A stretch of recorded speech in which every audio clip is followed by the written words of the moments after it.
Проверка земли без правообладателя. Госземнадзор теперь имеет право производить внеплановую проверку удаленно и без собственника. Между тем, количество нарушений в этой сфере растет с каждым годом. Обо всем по порядку наш корреспондент Розалия Борисова.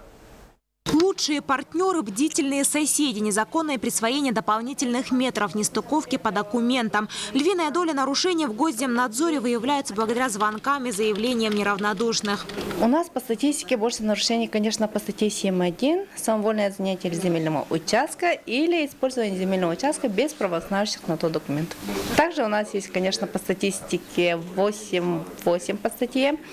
Это использование земельного участка не по целевому назначению. То есть земельный участок выдается под индивидуальный жилой дом, они его переименуют в магазин или там в гараж, в автосервис. У нас таких случаев тоже достаточно. Если раньше приходилось ждать хозяина подозрительного участка, сейчас сотрудники могут через свои инфоисточники удаленно узнать, где приписан лишний метр и где установлен незаконный объект. Мы можем запрашивать информацию у органов госвласти, органов местного самоуправления, из архивных данных.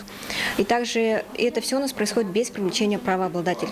Мы сами запрашиваем информацию и самостоятельно это все обследуем.